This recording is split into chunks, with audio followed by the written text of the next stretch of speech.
Well, Laura, since we're coming off of our newly recorded Home Alone and Home Alone 2 Lost in New York episodes, it only felt right to re-release our Home Alone 3 episode. We hope you'll stay tuned to the end for our new This or That segment. Whether you are watching Home Alone 3 for the first time upon our recommendation or revisiting it with your family, like Laura and I are going to be doing with our family, we hope you love the episode.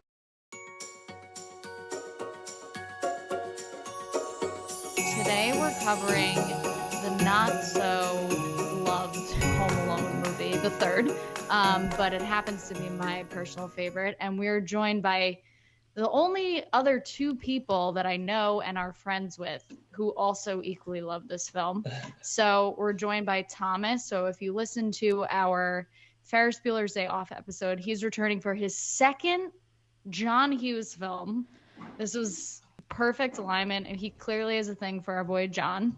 We also have Corey. He is my fiance's other childhood best friend, and one of my favorite memories of Corey was on Halloween. We were at this party, and there was some guy with a pumpkin on his head for the entire party, and he was going up to people and just like messing with them, but also like having conversations. And then at the end of the night, probably like 2 a.m, Corey comes over and he's like, all right, guys, I'm heading home. I was like, oh my God, is this Corey the whole time?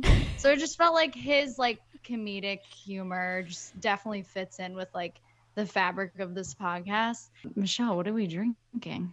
My sleep. I think Okay. it's called like I might fall asleep on this. Yeah, she is. She's channeling her Mrs. Hess, but she's also dressed like Alex tonight. Yes. Okay, so usually we start off all of our episodes with really just talking about our first memories. So for this movie, Pumpkinhead, Corey, we're going to start with you. What are like your first memories of watching Home Alone 3? I feel like I first watched it in middle school. Definitely watched all the Home Alones in chronological order, so I had a little bit of the 1 and 2 experiences under my belt at that point, so knew what to expect, but at the same time remember thinking that it was quite different from the first one. You realize that some of the movies made after that are definitely a little bit more childish, it seems, and I think Home Alone 3 was the last one that really stuck to the guns of 1 and 2, even though it's quite different in its own right. Johnny Allen, what about you? Yeah, I probably didn't watch this in 1997. Like, I don't think I saw this like in theaters. I feel like as a kid, you just know the Home Alone movies as a collective set of movies, and I don't remember which of the 3 I watched first. I just remember liking this one. I remember watching it. Like, I think I had it on VHS, so I remember putting it on intentionally. I think that was probably it, is that I had it on VHS, and that was why I ended up watching this a lot. And I think I had like the second one also. So I've actually seen those the most, even though the first is like the original one. But a funny story that I wanted to share that is tied to Corey with this movie is that I remember me and him, we were friends in middle school, and we would like quote this movie as we were growing up together. And then in 8th grade, we were supposed to go on a field trip, and it got canceled for some reason, but we had like woken up at like 6 a.m. to like go to the school early and like get on a big bus, and then it was a big letdown. And so we were all just like ready to like have a sleepover and like leave. So like he just like came to my house, and we watched Home Alone 3 at like 9 a.m. on a school day. But like it was just such a surreal experience. I guess it was around Christmas time. I don't know why we picked that movie, maybe. And I just remember loving it and loving the traps, and as a kid, like this had like the craziest, like the way that he traps them and pranks them and like violently assaults all the criminals. It was just like a cut above from the first 2 movies. So they took it to a new level with these movies and with this movie, and that's what I remember about this one the most. Yeah, Alex Pruitt was really, he knew his technological advancements, maybe even above Kevin McAllister, honestly. I mean, he has to fight off 4 guys, so it's really like he's doing double the traps. The commitment and the screen time devoted to him setting up the traps and then falling through the traps is seemingly like half of the movie. Which I'm not mad about. Michelle, what about you? Because I have 0 memories of watching this together. I felt like you You and the younger people in our family, I felt like had watched this a few times, and then someone must have brought it to Cape Cod because that's where I remember seeing it for the first time. So, it makes total sense watching this on your summer vacation. I've probably only seen it maybe like 4 or 5 times, but there are certain quotes that have stuck with me. I think just because there was a period of maybe like 2 years where we would all just say them all the time. But yeah, I obviously like grew up with the first two Home Alones. I think I just kind of never really took Home Alone 3 seriously because it felt so almost like a made for TV movie. So I was kind of shocked watching it today to see John Hughes's name on the screen. I was like, why did he make this movie? And I did look up the reason. But when I think of this movie, I think of Laura, you, and Lisa, and Allison, and our cousins. But I don't really have any other personal connections to the movie. So thank you for letting me be part of this. I'll do my best to contribute something. Oh my God, of course. Yeah, it's weird. It's just, there's a lot of movies that we've covered that definitely just fall into this bucket, but this is such a quotable movie for me. There's so many lines that I probably don't say as much anymore because Dom doesn't really know this movie very well. So if I were to say quotes, he would have no idea what I'm talking about. But growing up, just a lot of subtle, ridiculous quotes was just part of my normal conversations with my siblings and my cousins. So you looked into some of like the John Hughes background, which I wasn't aware of, but it makes sense. Just it's kind of like what did you a find money grab. So why he he wrote was, it? yeah. So he was like supposed to. I guess it was part of his contract that he had that he was supposed to make a third movie, and basically all of the cast from the first two movies didn't want to do it. So Macaulay Culkin, Joe Pesci, they were gonna originally fall back on Kieran. Apparently he didn't really want to do it because he didn't think he could kind of like live up to the Kevin McAllister hype. But you know what? I think that Alex does a great job.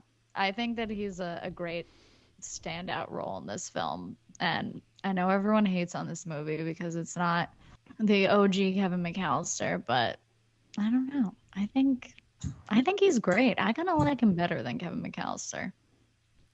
I think he's great too.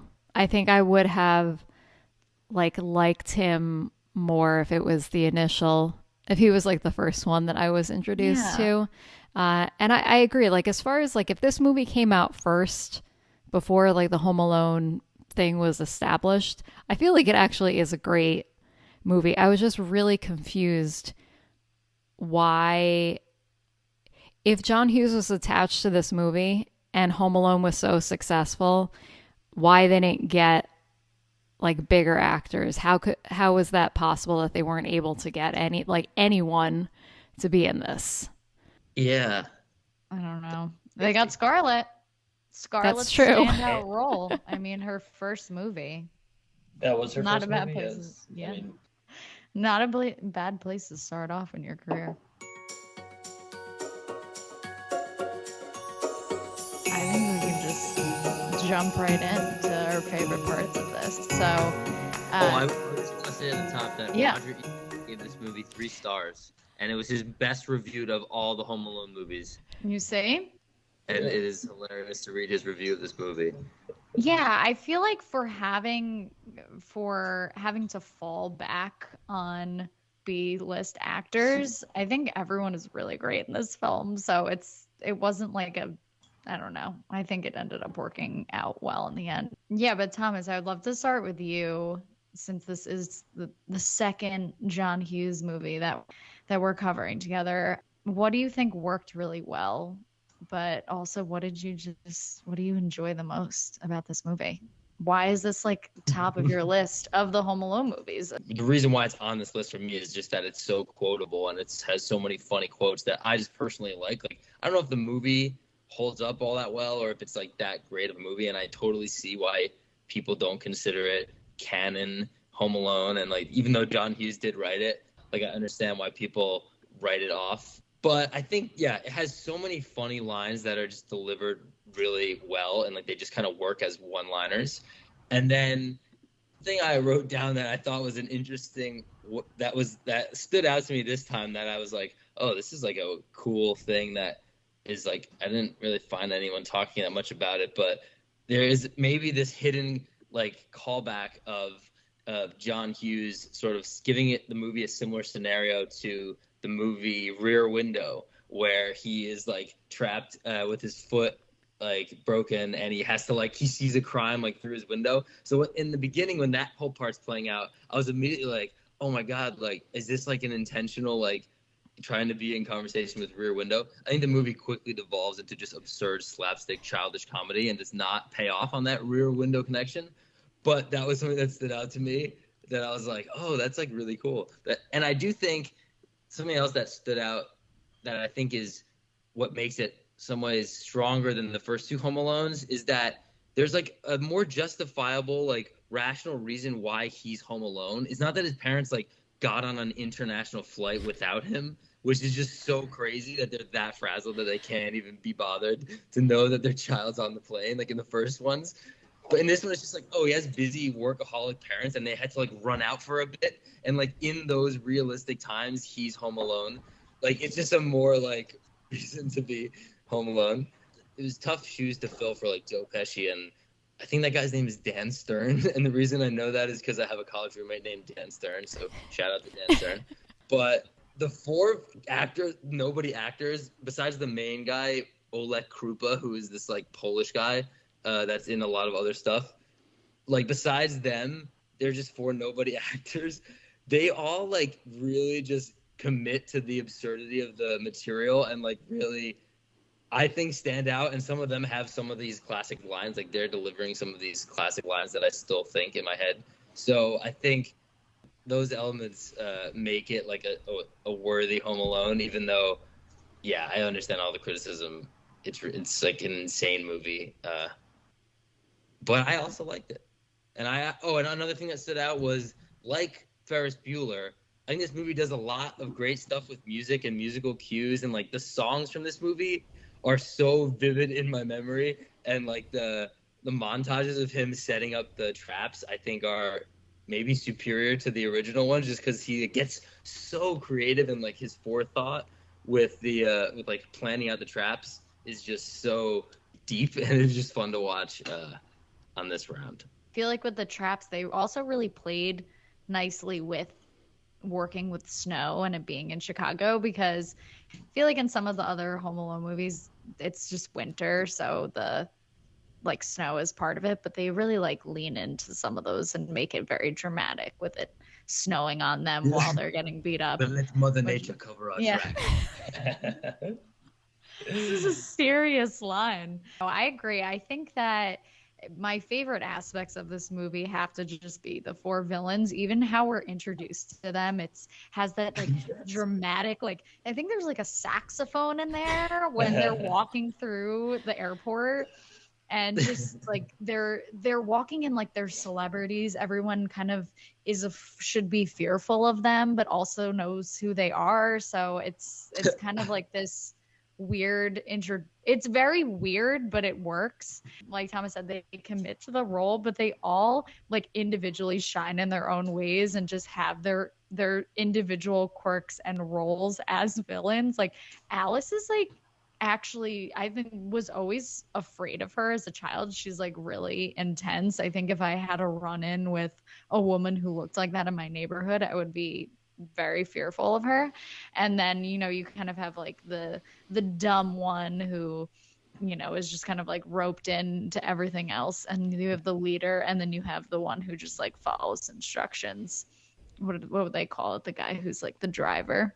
Mr. Jernigan. Mr. Jernigan. Yeah, Mr. Jernigan's great. I don't know which of all of the names go to which of the people. Jernigan was like the one at the beginning of the movie who's very like technical. The serious guy. Yeah, the serious guy. The glove camera. Yeah, the glove camera. Yeah, that's Jernigan. Yes. Unger is like the fool. Yeah. I feel like he plays the fool really well. And he also probably has the funniest lines, I would say. Yes. Unger's lines are really great. But Corey, what about you? What anything you agree with Thomas on, or just anything you love about well, this? yeah, I definitely have some things that like my favorite parts of the movie and like my favorite things that I like about it. But to kind of ride off of what Thomas was saying about kind of the difference between Home Alone 1 and 2, where they like literally leave him alone for like a week at a time, and Home Alone 3, where it's much more believable. You know, they're running out to work. I definitely could, I feel like, relate to that a lot as a kid. I lived with a single mom growing up who worked full time. So, like, I was often also left home alone. So it kind of just resonated with me, the things he was going through, and like some of his, like, even though he's obviously a very like brave and smart kid who's able to like take on four criminals, he also like shows like vulnerable sides as well. And so I could definitely relate to that. What's funny, I think, about 3 versus 1 and 2 is how different the plot lines really are when you think about it. Because the backstory to Home Alone 3 is actually like super morbid. Like from the very beginning, like one of the first scenes they show is like this guy like rolling around missiles in like a Hong Kong factory. Like they show that, and then it goes to like this Asian mob boss who's talking about the computer chip that they're looking for. And so basically the four guys are part of like this North Korean like terrorist organization, which is just crazy. So, you know, versus 1 and 2, where it's just like as simple as like two like amateur burglars who are just looking for like a quick payday. So I feel like the difference between 1 and 2 and 3 in that way is funny. And I don't know, maybe that's why I appreciate it a little bit more, is because it, while it's not a super intricate or complex plot, it's, you know, there's a backstory and like other characters, FBI agents and things like that that are involved that make it a little bit more interesting towards the end of the movie, especially. But throughout, obviously, there's like more motivation, I feel like, behind everything that's happening. And of course, with Alex wanting to like kind of take the moral high ground and like do the right thing, like phoning it into the Air Force and all that. So I don't know. I feel like there's just more layers to Home Alone 3 that I appreciate that aren't necessarily in the other movies. But yeah, going into like some of my favorite things about the movie, I would say the animal acting is really great. You know, definitely don't want to let this podcast go by without mentioning all the great animals that are recorded in this movie. Parakeet, classic lines. And then, of course, you have Doris, and we can't forget the bug that's smashed in the beginning of the movie. You know, he played his part with Oh my heroicism. God, that bug smash. That is an iconic image of that basketball smash bug. Yeah, it's Very a big green. smash. It's very like Nickelodeon of the time, you know. It had that like Slat. Like that slime. intense green.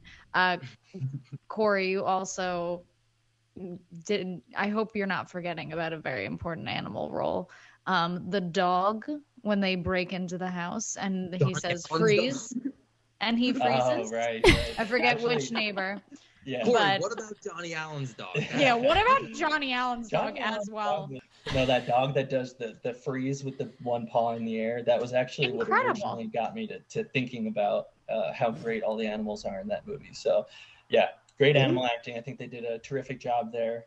And then just like the gadgets in the movie are super cool. Like, I think Thomas or Laura, one of you brought up the glove camera. And then it's funny rewatching it now in like 2022, like 15 or 20 years later, and you see that like it loads to like a Palm Pilot, which was like at the time, it's still cool even looking back to it, but like at the time it was like so wild. Wait, can I ask you guys about that scene? Because did that scene seem really insane to you? The whole beginning like is such an adult movie that you're watching for the first like 10 minutes. It's like such an adult thing that also this time stood out to me as being like, I got through this every time as a kid and was always like, yeah, whatever, just give me the kid, start setting up the traps. Like, this part is so long. But basically how they track down the bread, I was like blown away by like how many steps and like they have to go through to get it. And like, there's their children watching this movie. Why do we need to see this many steps of like picture? Then they go to the cab thing. Then when the cab driver comes out, they're like, hey, did you drop off an old lady today? And he immediately just gives it up to them. And I know. he's like, What is oh he yeah, doing? this old lady's house. Like, whatever, a wreath on the door. Like, he's willing to give her up. And then they have to go to we got to go to Chicago. It's like, there's so much that they go from North Korea to Silicon Valley to Chicago. There's so much going on. It is a chaotic opening 10 minutes of this movie. They don't seem as stressed as they should be. They're so like, yeah, all right, we're going to check the different sections of the airport, and then we're calmly going to get on the next flight that's leaving because the bag may be on one of those. Like, that's a little confident. Yeah. I know that they're Well, they all international split up. criminals, but yeah. They like split up, and then Mr. Beaupre looks at like the arrivals, and he's like, I know where. It's Chicago. Like, I don't know how he figures that out. But Yeah. he like is Well, the leader. I guess the idea is that they literally checked every square footage of the airport, so it could have only possibly been on like a departing flight. That was like the logic they were trying to play. I think they also needed the opportunity to say, we are going to Chicago. So that it was a shout out to the Home Alone 1 and 2 fans. Like, as a kid, you kind of just completely look over those parts, and I can't really remember anxiously waiting. You just kind of just deal with it and then move on. But they have some dark themes in the beginning of this movie. I just wanted to say that there's an insane line from the opening scene that I wrote down because it stuck out to me so harshly. It's like when the North Korean mobster is like looking at his shark and like talking about how he's gonna the world, and he says, "Whoever possesses this chip could dominate the entire region." I thought that was just an insanely vague and crazy line that I was like, did he just say that? Like, what is he doing? As he's like brushing his hand across the blueprints of the chip. So dramatic. The neighboring counties. Chicago? Where? Like, what are we talking about here? Yeah, the brushing of the map of the chip is very unnerving. He knows something that we don't. Yeah, he's got a big gold ring on. He's got some big plans. It also goes like fairly unnoticed that like this I don't know, this like government contractor just totally like betrays his country for like a quick payday. So selfish. Yeah, we don't even know if there was money in that briefcase. He could have got swindled for all we know.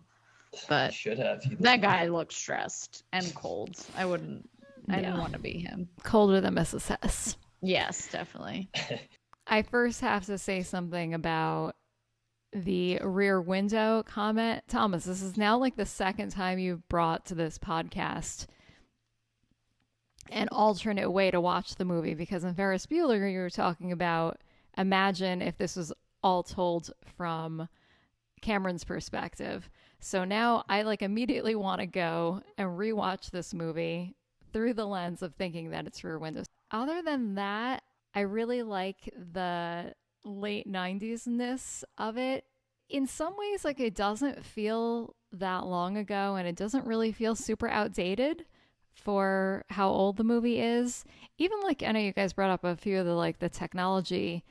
One of them, I think it's like Alice has like a camera like kind of like on her glasses, and it kind of made me think of like the Google Glass thing that didn't really take off. But other than like the laptops being really clunky and small, I mean, I feel like there's technology that they use that like we still haven't completely mastered. Like a wireless home camera that can just wirelessly beam a live feed video back to his attic while it's driving around the neighborhood. Yeah. Well, just using a camcorder, right? Like, that's literally all it was.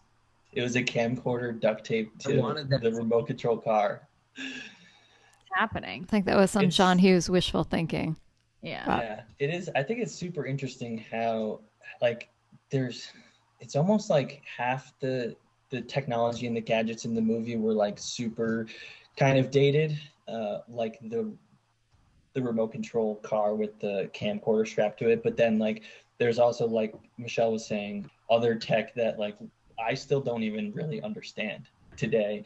There's an example where Peter Beaupre he just has this like device that he connects to like the first home that he enters, like, and he just connects and like presses a couple buttons and like connects a couple wires together, and then all of a sudden the alarm turns off.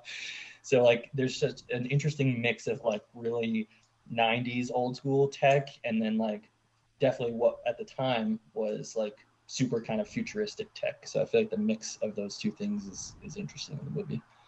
I'm trying to think of the other like late 90s stuff. The song "This Is My Town." Oh my god, when that when that song played, I was like, I remember this. I remember this song. I haven't heard it in a really long time, but I felt like it was kind of progressive for its, or like one of the first, because it kind of made me think of like all the music that I used to listen to and when I was in college, like Good Charlotte and like all like bands like that. It had kind of that vibe to it. But did a famous band sing that song, or was I it don't like just know. for the What is movie? There's a whole like genre of this kind of pop punky song that only exists in movies. Like I'm pretty sure there's one in the movie Shrek that is not, it's not on Spotify, it's not by a band you would know, but it's just like a very catchy like pop punk song that you're like, oh, this could be a hit song, but I only know it from Friday. Like there's so many movies like that where they have like movie songs that are like, yeah, burned into my mind, but are not on like Spotify, they're not on anywhere. And this movie is, yes, full of them. And I love that song. They have a good mix of new and old too, or new of the time, because they also play Chuck Berry, who I love. And it's a very like all the kids are getting on the bus, and it's a little too Yeah. on the nose, but you know, they say ring ring goes the bell, and it's all the kids getting off the bus. I love that part, like how the song lyrics align, and they like ring ring goes the bell, and then Alex rings the bell. Like it all Yeah. lines up, the editing. I just Yeah, think that's sometimes that works. Yeah, and I think we talked a little bit about, I probably talked a lot about this in our Ferris Bueller episode, but the late 90s-ness of it works, but also the like set design of all their rooms. I just always appreciate when they use a bedroom as an extension of who the person is, because Stan's room is just so over masculine of a boy at that age. Like, you know, and they're trying to mirror it a little bit with Buzz from the older movies, but you know, he has pictures of like women in bathing suits and his basketball hoop, and then Molly's room is all, you know, just pink, and she's like writing answers on her shoe for her homework, and then Alex's is full of like gadgets and animal things. I'm always pleasantly surprised with John Hughes films because he puts so much detail into everything, and it's so like important for him. And I always wonder when he's writing his scripts if he has like those images in his head before like they're actually going and putting them together. Yeah, Stan might be the most, to me, like 1997 part of this movie. When I saw him, I was like, he looks like he's like plucked right out of like a commercial for Gushers. Like the hair. commercial, Yeah. or like a Trix commercial. Yeah.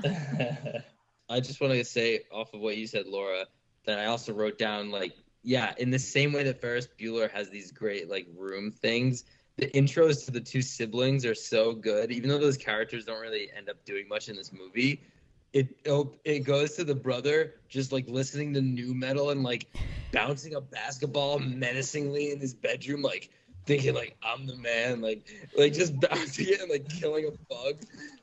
And actually, what also stood out to me this time was watching it. I had another movie connected to another podcast that you guys did, which was that I feel like the older brother in this movie would grow up to be the bully boyfriend in Napoleon Dynamite. That just because they make the same like doofy face, like, oh, like I'm a bully, like I'm cool, and like it just I saw him dribbling that basketball. I was like, that looks like the bully from Napoleon Dynamite. Don. Dom's He episode. dyed his hair. He left this movie and dyed his hair bleach blonde. I could see it all. And then ScarJo is just doing algebra on her shoes, like to like cheat on a math test, I assume. But it's like that was just such a funny way of like, showing the character in like one frame. Even though sadly neither of those characters really develop into anything in this movie. Yeah, they're just bullies. Wow, Thomas, you're really on a intimate level with Scarlett Johansson calling her ScarJo. ScarJo. You got something to tell? Did you guys date when you first moved out to LA or something? Wait, what were you talking about? I said you and Scarlett Johansson are on that level that you can call her ScarJo. We are on that level. Apparently. I feel like you have something to tell. I feel like we haven't really talked about the parents at all, but kind of another John Hughes-ism that he loves just portraying aloof parents. But I will say, in comparison to the McAllisters, I think that the Pruitts are. I feel like Karen is a little bit more on her shit than just Kevin's mom. Kevin's I'm surprised mom. you said that the brother's name was Stan. I was like, when did you know that the older Stan? Stan and Molly. Yeah. Gus's kid. That's what I thought they were called. Yeah, but I actually really I couldn't tell you what movies I've seen her in, but I actually really like the actress that plays Karen. I think she does a great job. She's just a working mom. She's doing her thing. She's definitely got to quit her job though because she has a very abusive boss. One of the more best, like, this aged well is like the horrible work-life balance that his mom has, where her boss Charlie is like making her come in, and she has one of my favorite lines, which is like, "Charlie, you're asking me to choose between making a house payment and taking care of my sick child, and I don't appreciate it." She's really progressive in her like work from home vibe. Like she's kind of like business on the top, but then she has the sweatpants on when he's like ramming the car up her leg. I was very impressed by that. I was like, wow, this is way ahead of its time. Yeah, she was working from home. She was on her on the old landline, phone. no less. Yeah, I mean, and gave him all those ways to contact her, including her fax number in case he was gonna needed help via fax. Yeah. I feel like the dad is definitely more aloof because I don't know what he's doing. But one of my favorite lines from the dad in the movie is he's also on a work call, and Alex finds out he has the chicken pox, so he starts screaming. And well, everyone in the house knows because it's happened on more than one occasion before, but the dad says out loud, "I gotta go. I think my kid slammed the toilet seat on his thing again." And I find that line so funny. So good. It's very earnest. It also reminded me of Ferris Bueller's dad when he's like, "You gotta make money to sell money." The dad's like, "I don't know why this is a good product, but just trust me, it'll be good." Like, yeah. A businessman like just talking garbage out of his mouth to like sell something. Yeah. Then he scratches his nose with his lobster mitt. Yes, the nose scratch with the lobster mitt is an iconic image from this movie. Yeah. The scene where I feel like his dad, they tried to like make it seem, I guess, like, I don't know, maybe a little more progressive than the first two Home Alones in that the parents are like more involved and care, is when Alex and his dad are upstairs in the attic, but he's about to leave him to go to work because his cab's there, and then he doesn't have any pants on when he's leaving the house. I just thought that was a funny scene, but also probably to your point, Alice, it really lends to the idea that his dad is an idiot. I know they don't go into details about their occupations because it's probably boring, but he's jet setting. I don't know, guys. Could this be a twist that he is somehow tied to this international scheme? Maybe he's like the head of the region. So maybe it was no accident that they, I don't know. There could be a twist here that we don't know about. The dad also, I wrote down, made me think of Ferris Bueller's dad, but in the scene where it must have been like when Alex first was like sick and in bed and both parents are there, just like the way that he's talking to him, I felt like that was cut exactly from Ferris Bueller. He didn't say this, but it was very like, "You're gonna be okay, champ." I think he's supposed to be 8, so I guess that's how you would talk to an 8-year-old, but I feel like they treat him a little bit older than he is. Yeah, and on the contrary, since we've been talking about Ferris Bueller, I always found it so odd how in that same sick scene in the beginning of Ferris Bueller that I think Michelle was alluding to, how much his parents baby him, because Matthew Broderick kind of comes off as like a lot older than he really is. I mean, he's in high school, but like I just always found it odd how much they treat him like a child. One element of this movie that stuck out to me, I wanted to get your guys' take on, was just the behavior of the police officers in this movie. They're very fast. Horrible they are in every way. He says there's a burglary. They send like 4 cop cars with the sirens blaring into the area, making a huge scene, coming in cavalierly, breaking down the door. Who told them to break down the door?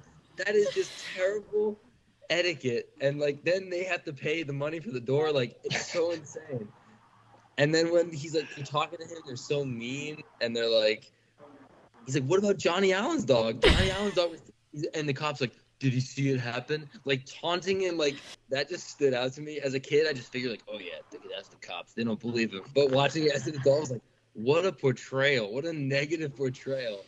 The way in which they like appeared at the houses was very dramatic. I was like, wow, these sirens are so loud. Like they're not really being subtle. No wonder the stakeout is, they quickly changed positions when they saw them coming down. But yeah, I just felt bad for Alex because he was telling the truth and no one was listening to him. And Johnny Allen's dog was never retrieved. I mean, the thing that's weird about Johnny Allen's dog, I don't mean to harp on this too much, but like if the neighborhood and like everyone knows each other, wouldn't they be seeing that Johnny Allen's dog is being walked by Alex? Yeah, that is the part that bothers me the most about this movie. I couldn't, because it wasn't just one time. She walks that dog the whole movie in the same neighborhood that she kidnapped the dog from. Laura, I mean, I'm thinking when we were growing up, there was a dog in our neighborhood named Vivian.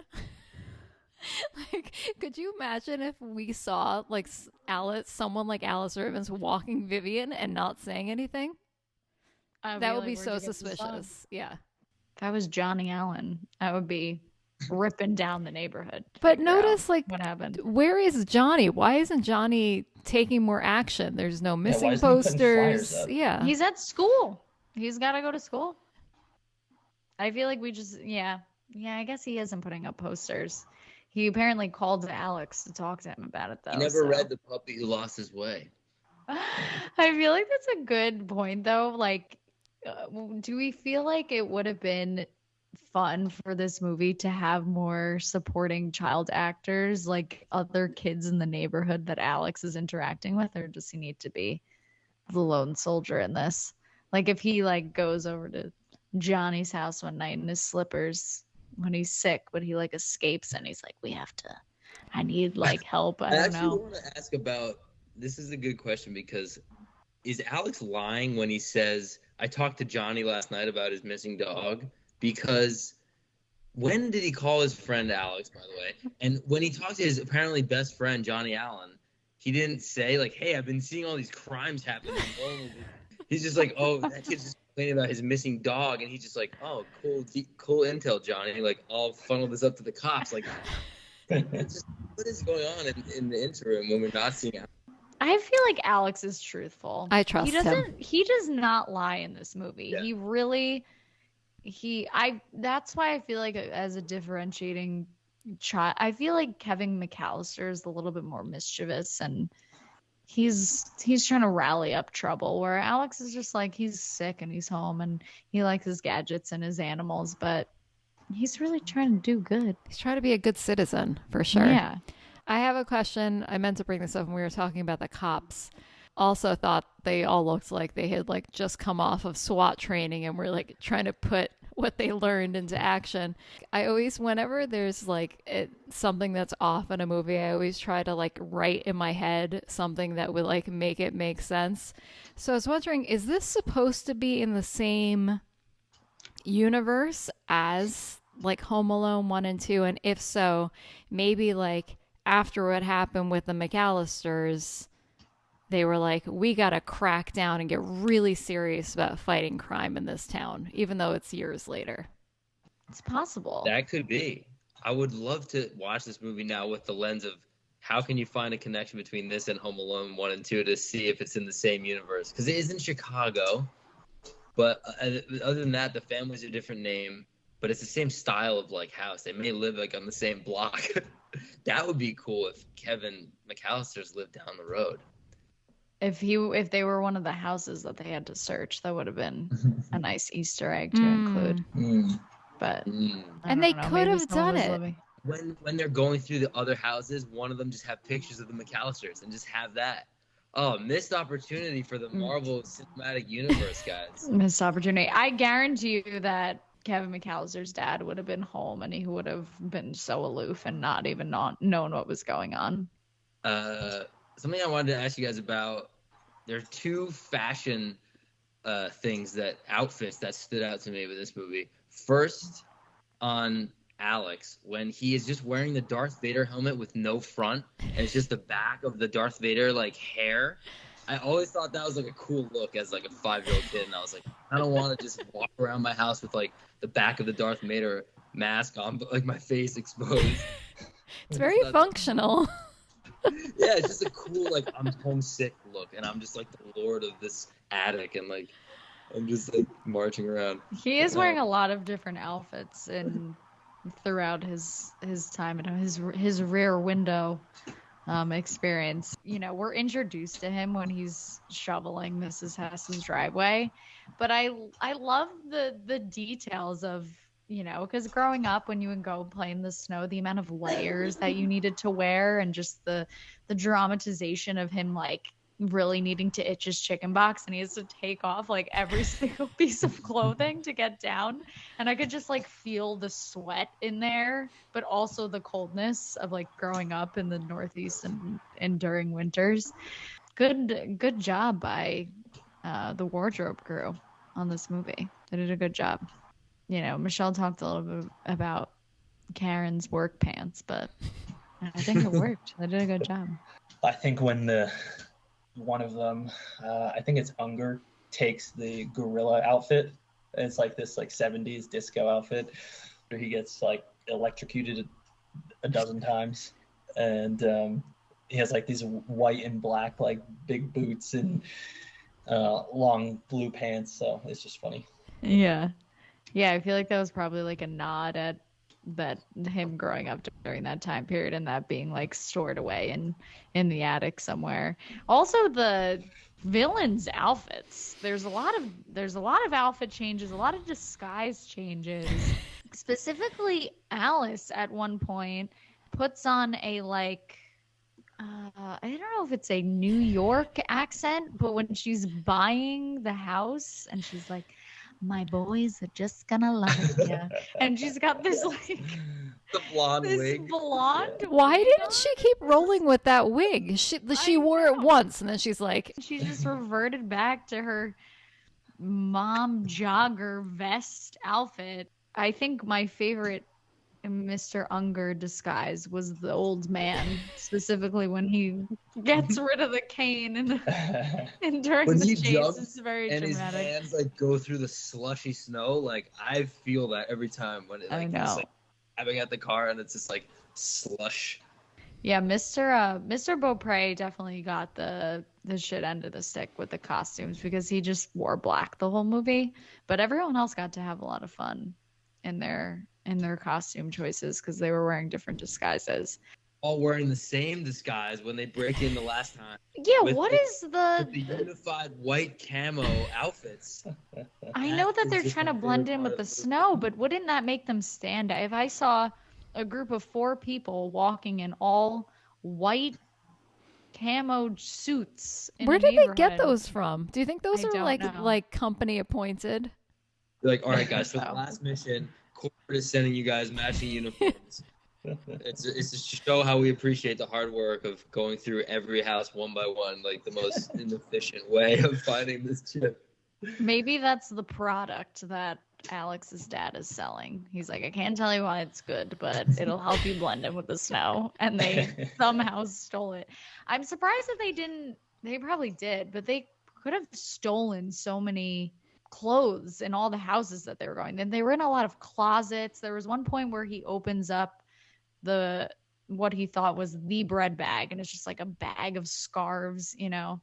People in Chicago have a lot of layers that are tucked away in closets, so they shouldn't have needed to go out and purchase anything. But On that white camo, did you notice how they have like a waist long set of batteries that they attached? I don't really know. Wait, is it batteries or bullets?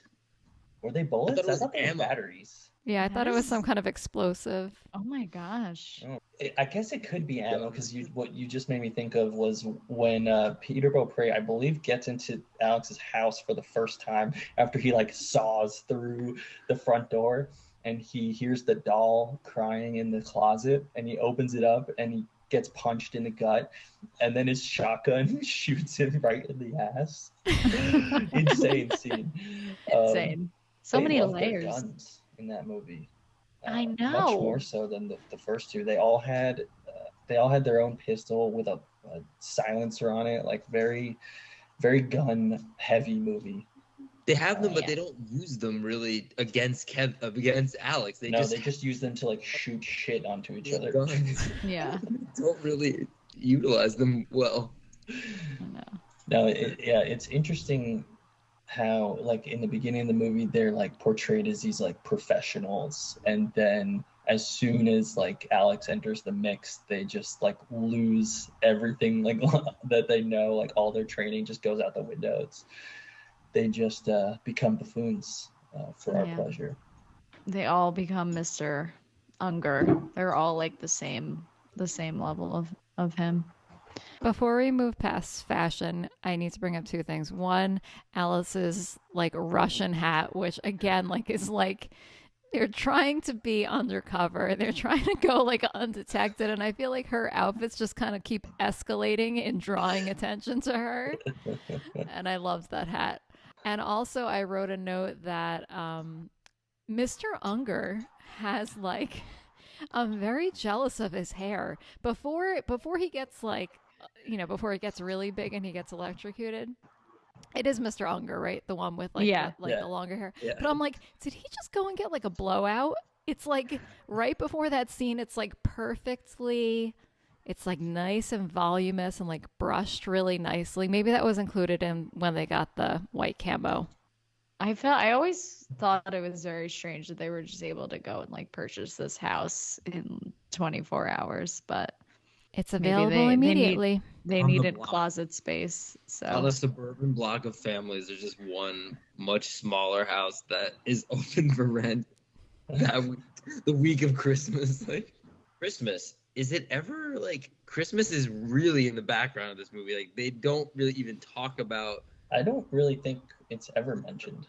yeah, It's- so it takes place after Christmas. It's supposed to be the week after because they mention when during the interrogation of the cab driver scene, he says like January the 8th, you dropped off this and this person. So that was I don't know what the intention was. It may have just been a way for John Hughes to differentiate these films and do something a little bit different since the Home Alone 1 and 2 were so like focused on leading up to Christmas. So It's again odd to me though that like why wouldn't he go like summer, like go completely different? He's like, no, I'm just gonna be like a little bit. It's not Christmas, yeah. but it's right they- after Christmas. Was marketed as like a Christmas holiday movie that was people went and saw around Christmas. I don't know. When did it come Yeah, out? it almost like made it a little bit more depressing though, because you know the week after Christmas and like the decorations are still up, but there's not really much to look forward to, and just having kind of like the remnant wreaths, and there's even a scene where Alex's mom is kind of going through like old Christmas decorations and is putting them away, so it's kind of like this: you're homesick. You're not looking forward to Christmas. You're not getting any more gifts. I don't really know what the intention was. I don't think it like added or took away from anything, but There's also just so much going on, like to add Christmas. Like there's an international terrorist plot going on. They probably just don't have the space. so I know we've kind of been talking about things that we didn't like, but is there anything for you guys that's like really jarring as part of this movie that you just, I mean, aside from Corey's very strong opinions about Johnny Allen's dog, he's very upset about, you know, it not being subtle about the kidnapping of that dog. But anything else that you feel like just is a full miss for this movie? Well, just going back to Johnny Allen's dog, the dog also didn't like serve a purpose either. I mean, she could have just as easily been walking around alone. It does like it. What was she doing with the dog? Like, and when I rewatched it, I was like, well, okay, this makes sense. Like, the dog is obviously protecting the house. Like, they're gonna take the dog and then they're gonna go into the house, and that's why they are taking the dog. But they didn't do that. They just put him in the van and then walk around with him. So I'm not gonna let that point go. This was brought up already, but another part I didn't really like very much was why they leased the house in the same neighborhood, like along the same lines. Just doesn't seem very criminally smart. Where are Marv and whatever his name? Where are they staying in Home Alone 1 and 2? Their van. So they live in the Their van. van. I feel like they They're just just on a had a long van. where they're not sleeping anywhere and just In like the committing a tree string of house? crimes. Yeah, we never see them sleeping. So Yeah, you I never don't see them at rest. Recharge Yeah. and like eat those noodles and like they every night they sleep all over I it. was just gonna say they only rented that place so they could show them eating that SpaghettiOs. Yeah.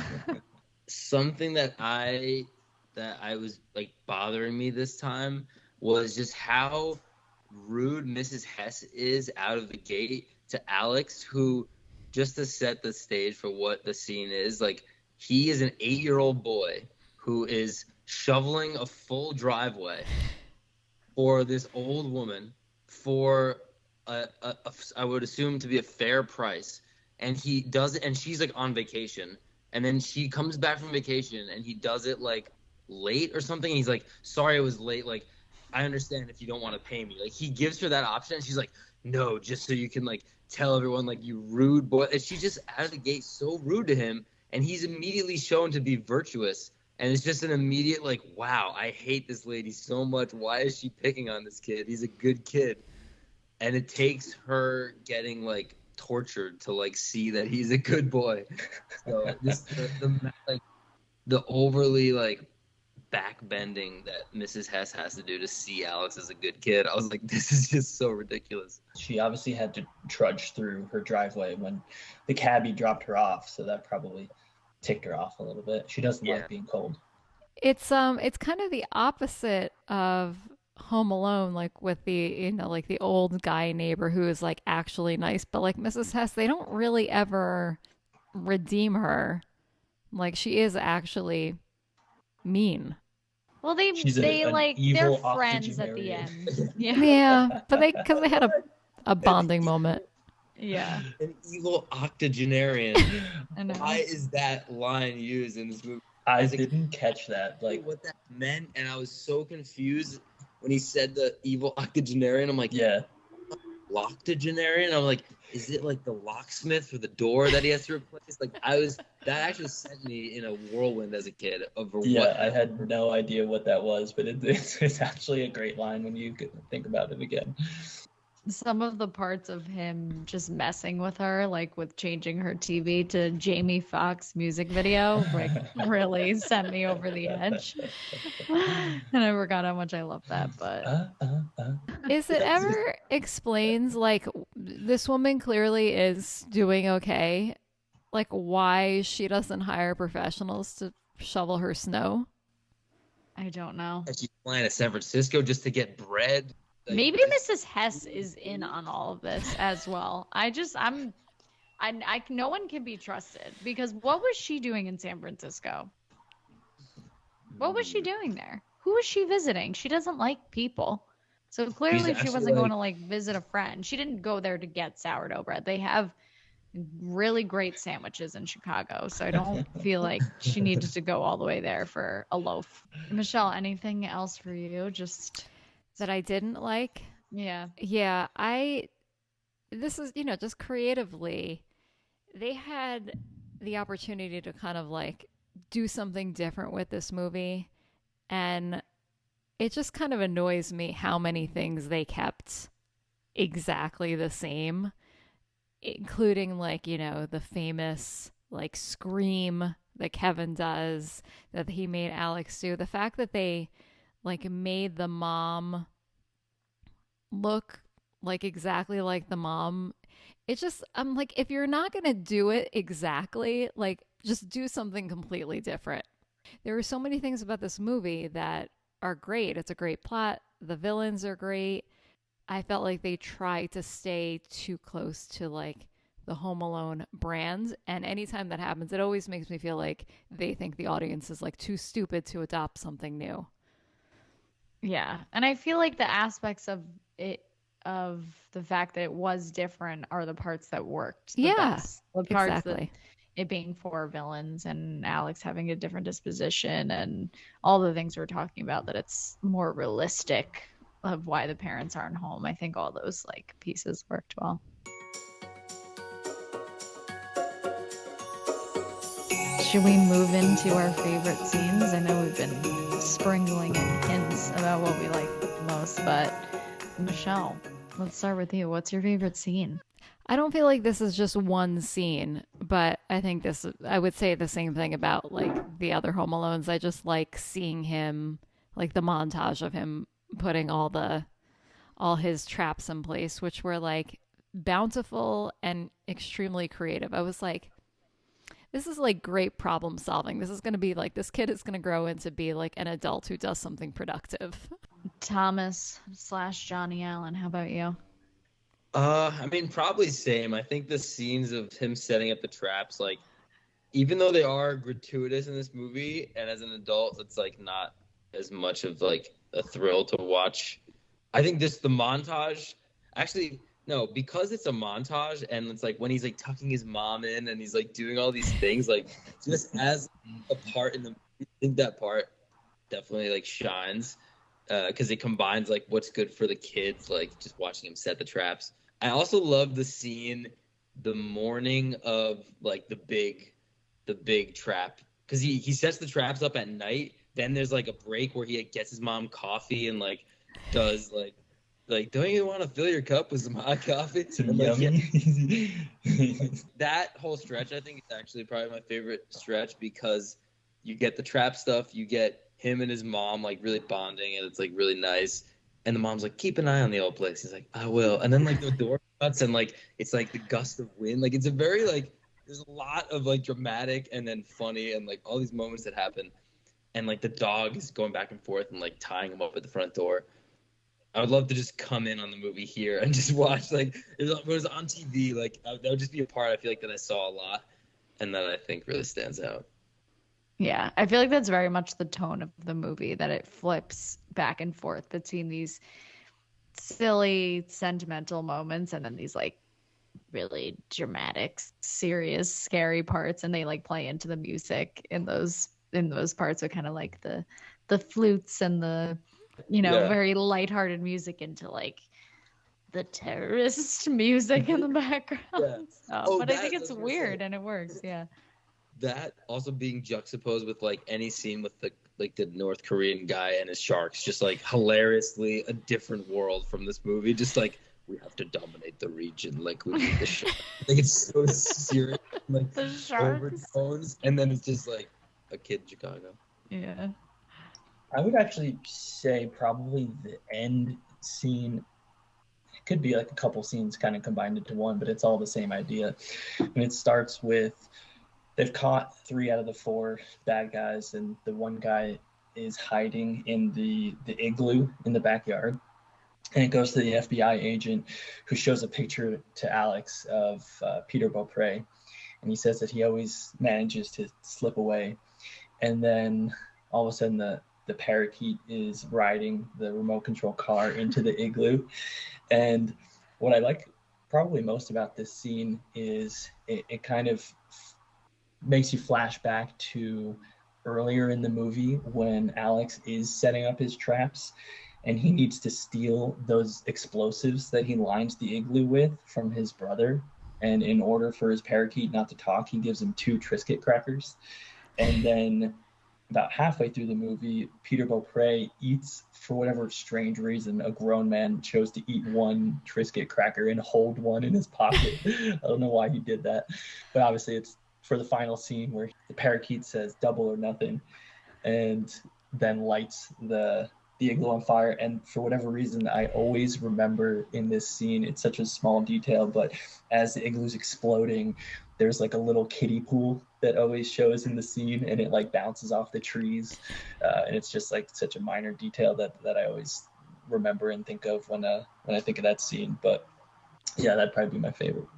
Dude, I always think about that little pool too. So much comedic relief in that moment too, because it's like Corey said, it was very well writing. They set it up really nicely. It was a little bit of foreshadowing, a little bit of surprise and delight. But when he says like, "I only have one," I only have one. Take it. Take it. Only have And he like so thinks he's gonna take it, and he's like, "No." Take it. What's your favorite scene, Laura? It's not as deep, I feel like, as all the ones that you guys have gone into, but I always love just slapstick, stupid comedy. And when Alice hits Mr. Jernigan in the balls with the stick, because Norris is just like tucked in there, it's just like the entire build up, because Mr. Jernigan's mannerisms, I think, are hilarious. Like he's very like he's a nervous person, but he's also very, you know, he kind of has like the Marv aspects of him, with like his comedic reactions to things, and especially during the traps. But him just, you know, backing up and being like, "Alice, like, what are you gonna do with that stick?" It's just like the entire sequence. And then like Corey had said this line last night, but I was on the floor just thinking about it, but because I had watched this movie after you had said that. But the line of her saying like, maybe if you washed your pants once in a while, you don't have rats in your pants. But just their entire, they all like, I think also what works so well with the villains in this movie and the previous Home Alone movies is they're in like the mission together, but they all hate each other, and they're all so mean to each other. They're really mean-spirited, and this is like really high stakes, something that they have to do, and they totally just like turn their backs on each other. I mean, Alice is horrible to quote unquote her boys. There's no footprints. There's no sign that he jumped out of the roof onto the pool. And she's Yeah. like, just jump, you idiot. just go. The fact that it's snowing, it's very dramatic when they jump in the pool and they get stuck, and they're, you know, I always found those parts very silly and funny. I also really like when Alice has the carriage, I think, in a couple scenes, but there's one where she's like really like driving it like erratically, and that like from a physical comedy standpoint, I was cracking up. Yeah, I felt like that entire sequence too Yeah. is one of my favorites, because there's a lot of buildup of him like having the car and catching him, and then it just turning into chaos because all of them were panicking. Like that's when Mr. Unger like throws his cane, and Mrs. Hess is like, "Oh my goodness!" Like just seeing this man. Like wouldn't you like call the police? Yeah. Like that is a really dramatic scene, and just her like, you know, she's like, "Oh, everyone's in a rush these days." They do a great job. There wasn't like a weak link in the four of them as villains together. They all did their part. Definitely the most underrated part of this movie is how these four actors that I assume have never worked together before or since have this like great villain chemistry as like this team of like motley villains. Like I would love to have seen all of them reunited for some retrospective about this. But sadly, I just looked up that Mr. Burton Jernigan, played by the actor Lenny Von Dolan, passed away this year. Oh, Wow. I've seen him in a couple of other things. I don't know if you guys have seen the movie Alpha Dog, but he's the dad in that as well, which is a very dark movie. But yeah, he's great. He's in the show Twin Peaks. Oh, okay. in the original or the He is in the original, like the '90s version. I think Okay. like the second season. which is like an inferior season. I could see him playing just a lot of like weird roles and just totally owning it. Oh, quick shout out to Mr. Jernigan. When they're outside and like all in the white suits and he's walking in the trees and this little like hook in the tree like grabs onto this jacket and he pulls him and he goes puts his fingers up and like looks around. That scene gets me every time. I also love like their reactions to when they hear the car just driving by when he has like the camcorder attached to it, and they're all just like turning their heads on the street in their disguises. It's very funny. They have just great physical humor, all of them. Okay, so I guess folding into this, Michelle, I'm gonna start with you. What would your favorite line be? Which is I probably know what it's gonna be, so probably be something that I quote on an ongoing basis. But The line that I remember us saying the most was the when I was in the John, I didn't see anything. it's from like one of the opening scenes of them in the airport when they're searching for the sourdough bag. It's so good. Such a good one. I was gonna say that's definitely one of my top ones, but I think I have to go with please let Mrs. Hess inside. She's very old and very cold. This is so cute. But there's also just such good delivery by Mr. Beaupre and just all the ridiculous things that they said. Thomas, what about you? I want to hear Corey's first. I'll say two, just because the first one's quick and probably maybe also goes unnoticed, but it's also a Parrot line. Parrot is quite possibly my favorite character in the movie. Yes. He's great. But it's when Alex is setting up his traps and he goes into Stan's room and takes the poster down. It has Post-it notes over the girls' like private parts, and Alex has to take them off to take them down, and then the parrot's in the room, and as Alex is removing the Post-it notes, revealing the woman's breasts, the parrot says, "If those are real, I'm an eagle." just a great line. Oh my god, so good. The parrot for the win. Give him an Parrot's Oscar. got some great lines. Thomas, you can go. I don't want Do to. you have another one? If those are real, I'm an eagle is definitely one of mine too. I missed that one. Two of them that we haven't said that are definitely ones that I say all the time. Well, one I say all the time is, "What do you want, a Wilkie button?"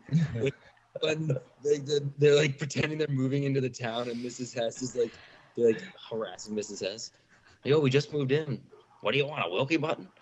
And then one that I forgot about, but it hit me so hard this time. I was like, this is a hilarious, underrated line that Alex says, which is that, "I guess you have to be 35 before anyone around here listens to you." Yeah, that is a great line. And then one really clunky one that we basically said with the octogenarian line, which is like, I wrote the full line down because it's insane. And he said, the older brother says to Alex, "We have to fork over much needed family cash to the Steffens and an evil octogenarian so they can have doors repaired." Which is a huge line. I never understood that line. I feel like I need to go back to the bird for a second because we talked a little bit about this scene, but when he's pretending to be on the phone and leaves a message at the neighbor's house, fantastic performance. He's like, "Oh, I just got back from the office." You Well, think that and that's a woman's voice? He's Is quoting. my question. He's Yeah. quoting the mom in that scene because she Yeah. works from home, and he's like, "Technology stocks are good. Technology stocks." Technology. So I guess she works in technology stocks. Yeah, I think she's like a financial advisor. So yeah, the parrot's just like repeating lines that he hears from the mom while she's working from home. Smart bird. One more underrated Okay. line that I say in my head all the time, which is, "Behind door number 1, towels." That line is in my head all the time for some reason. And Oh, I'm always gonna think of that now when I'm like putting laundry away.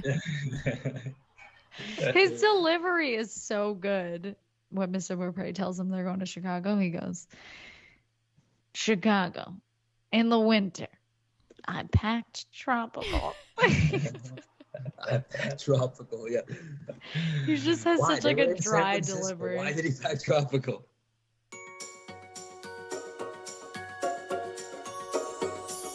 This movie definitely does not have many food scenes, but Corey, as part of our podcast, we do a little bit of what does this movie make us want to eat the most? Oh. I'm gonna go first because there's really only 3 or 4 scenes I can count off the top of my head that have food in it. But when Karen is making Alex a peanut butter and jelly sandwich, I mean, anytime I see someone making a peanut butter and jelly sandwich, it just makes me want to have one because I never make them for myself and never have like those ingredients in my house.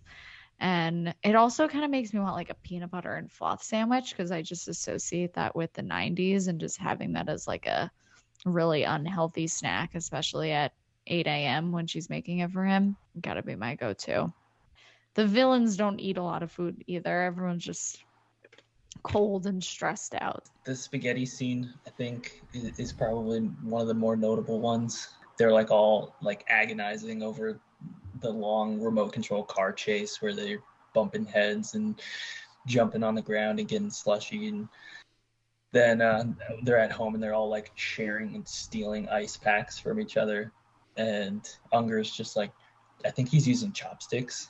He's like chowing down that spaghetti with chopsticks out of like, well, I guess now that I think of it, it's not spaghetti at all. It's lo mein. Probably lo mein. Yeah. Because it's out of a Chinese container. So Looks like some good greasy Chinese it's lo food. mein for sure. I think that's got to be my go-to for the food. I literally ordered lo mein last night because I knew I was watching this movie, and that food is what stands out to me from this movie. That would have been such like a good food to just eat it while you're watching it too, just on your couch, like cozied up with a carton of greasy lo mein. If I keep talking about it, I'm gonna order it right now. Yeah, I wanted all the things that you guys mentioned. I literally, like, if I had bread, I would have made a peanut butter and jelly sandwich while I was watching this because I got hungry. I don't know if they ate garlic bread or not, but I wanted garlic bread. They had like a loaf, like it was a very carefully placed loaf of bread on the table. Like it looked a little too placed. But when Alex is eating it, it looks like garlic bread. It doesn't look just like a stand. It doesn't look like the San Francisco bread. I feel like the animals were eating better than the people in this movie. Norris got some good snacks in there. Oh, I also thought, I know you already brought up the Karen's yummy coffee, but I felt like she's also progressive and like, oh, is that a Yeti? Like her commuter mug looked like it came from today. I know. Snaps for Karen. Yeah. She's doing it all. 2022 woman of this movie, like way. She's also like very put together for, I don't know if it's like giving, you know, all of us women unrealistic expectations of needing to like show up perfect everybody, but like she kind of has like a casual look, but like her hair always looks good in every scene, and Yeah. she's doing her thing. I feel like there's no interaction between her and her husband at all. Like I feel like he's never there. neglecting her a little bit. Like she's a cool lady. So I don't know. I think he's missing out.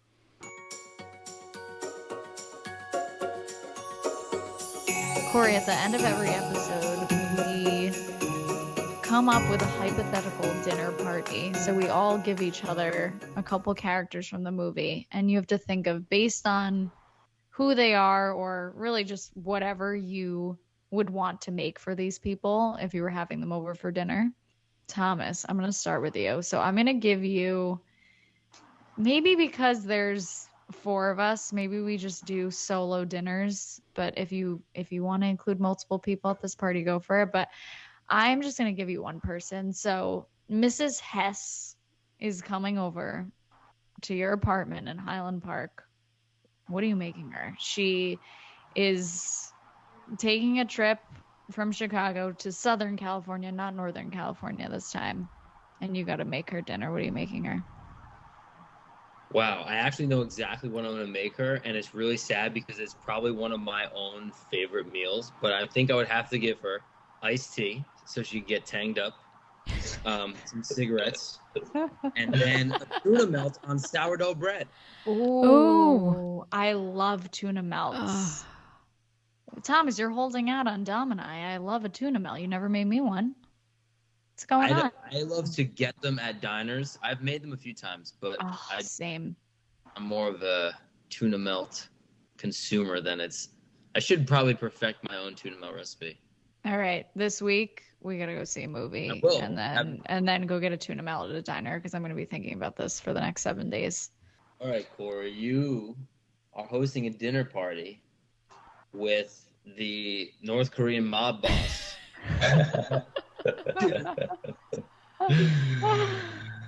Well, I feel like this guy's going to be hard to impress. One meal that we've been trying to make lately is, and we got the idea from a Thai restaurant that we eat out at often. So kind of, I guess, intermingling Asian cuisines a little bit. Maybe this guy would appreciate it. We've been making Penang curry, which is sounds lovely.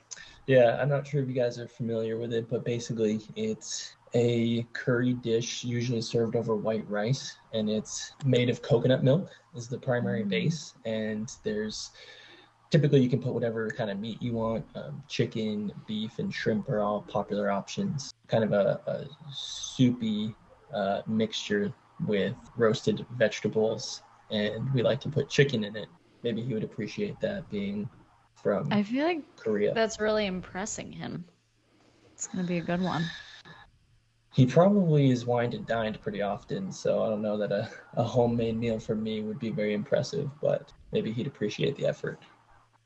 I think he'd appreciate it. Also, both of you guys have brought we always get impressed when we were like, oh, we've never made that before on the podcast. Both of those are our firsts. Michelle and I usually say chicken and a side vegetable for. We really, in our next season, we promise you listeners, we will try and be a little bit more inventive with our meal choices. Corey, you got to give Michelle someone. I am going to say the chief of police. Oh. I'll just give you a quick physical description of the man. Just I need to remind myself. He comes after the second call. He sits down in Alex's living room. He's a large man, probably about 250 pounds. So had a mustache, probably in his mid-50s. The Wilford Brimley guy? No, not him. Not that No, one. not Okay, him. so picture like an older, portly, mustachioed fellow Yes. from Chicago. How about a like a stew? Have we made I don't stews before? I think we have, but they're big on their meat in Chicago. Yeah. So you could find a good butcher out there for sure. Yeah, I'm gonna go to the butcher. I'm gonna get some like nice cut up steak. Like I'll give him. I mean, he's Like, he's a union guy. Maybe? yeah, Definitely.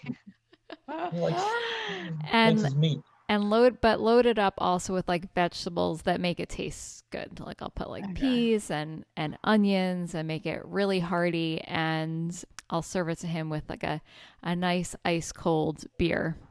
A beer that's like a craft beer, but something that he would be comfortable with. That's like not too exotic. Okay. Like maybe like a Pilsner. I feel like he Wow. could handle that. He needs something light, refreshing, but also alcoholic after he kicks a door in. So Yes. his 5th kick door of the week. Very Oh, and dramatic. chocolate chip cookies. I gotta include Yeah. a dessert. That's like an a easy, must. comforting dessert. Yeah. All right, so Laura, I have to give you one. Yep. Sticking to our more traditional, I'm gonna give you a couple of characters. I'll have you make dinner for Stan and Molly, but not Alex. He's busy Okay. doing things. Honestly, I know this is kind of cheating because it's portrayed in the movie and Corey already mentioned it, but I don't know if this is confirmed that this is what they were eating, but spaghetti with meat sauce, because I feel like there was a meat sauce in there with the garlic bread. And I feel like that's what they want every night. And I'm going to force them to have some like broccolini on the side with some garlic so that they get their hearty vegetables in. But I feel like they would be the type of kids to complain if the mom was like, I'm going to make you some stuffed peppers or like a pork roast or a stew. Like they would complain. So she just kind of has to make them the same thing every night. I also feel like the dad, when he was scratching his nose with the crab claw, he was making them pasta with meat sauce that night too. It just wasn't shown. I'm also really good at making meat sauce, so I feel very comfortable. And they're kind of mean teens, so I don't really want to, deal with their wrath if they don't like my meal. So I'm just gonna go with the safe route. They're very vicious. They're the villains in this movie. I think they're meaner than Alice. Maybe they're in on the I think that everyone is in on this and everyone knows something we don't. So there's a lot of holes. Okay, Michelle. This or that time. You're gonna be in the hot seat first. I've decided. Okay, you ready? Mm-hmm. Would you rather fall into a frozen pool or get hit by a trunk of books? Plural. Books. This is already a tough one because I love books, but I don't think I want to be hit in the head with them, especially not ones that come out of a trunk. So as much as I hate being cold, I think jumping in the frozen pool because it's like faster recovery time. Okay. Pick a meal moment. Would you rather eat takeout Chinese food with Earl Unger or a peanut butter and jelly sandwich with Alex? I want to do both those things. I think Chinese food.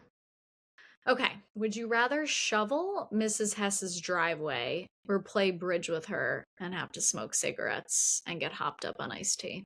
Definitely play bridge, cigarettes, iced tea. She's going to be insulting you, though. It's not going to be a cheery experience. You know what? I feel like she would insult my shoveling job anyway, so I might as well hang out with her. Would you rather have Johnny Allen's dog or Doris as a pet? I think Johnny Allen's dog. Pick a Christmas gift, a telescope or a remote control car. Telescope. All right, you ready to get in the hot seat? Okay, this is a Home Alone / Home Alone 3 crossover. Would you rather have a pet tarantula or a pet rat? Horrible. Just neither. The tarantula. Even though I think we've talked, having a tarantula is... This was in what did you hate segment. This is number one on your list. But I hate rats and mice, like more. Like they just freak me out. They're like, ugh, they're just crawly and you hear no. At least Doris. Tarantulas are quiet. I need silence in my presence. So, and if it's, my girl, she's going to make me some charcuterie. So Debbie. Yeah. Debbie. You really turned a corner, I think, by the end of that episode on tarantulas. Yeah. I think I've gotten over my fear. Okay. Would you rather get the chicken pox or get your dog stolen? Is that funny? It's not funny. Sorry, Johnny Allen. Johnny Allen. Get my dog stolen. Laura. First of all, listen, I love a pup, but like, I would go out and find them, like I just do not want the chicken pox. I had him as a baby. I did my time. Okay, what would you rather wear? Alice Ribbon's giant fur hat and all black outfit or Mr. Jernigan's white snowsuit? Definitely the fur hat. I couldn't pull it off, but I think that fur and mink coats are having a comeback. That's true. Alice was ahead of her time. Fur coats. Hint. Yeah. Do you want me to buy you one? Yeah. Oh, or is that a hint for the next episode? Some mink mentions in some previous episodes before this. Previous or next. Or next. Depending on your timeline. Yeah. Who would you rather have as your babysitter? Stan and Molly or Mrs. Hess? Mrs. Hess, because I think similar to you, like I would be totally fine playing bridge, drinking iced tea, and smoking cigarettes. Yeah. Like I get why Alex didn't want to, but Stan and Molly are mean. All right, last one. Where would you rather be stuck? In a cold garage with the door open or in a snow fort in the backyard? The snow fort. It's the Not a most big fan of fun. garages, and that snow fort is beautiful. It is I don't until know it how gets they blown do up, that. but Yeah, until it gets blown up by the parrot. But before we close out, I was at a Christmas party last weekend, and my friend had Home Alone 1, 2, and then 3 automatically played after, so I don't think she necessarily put it on.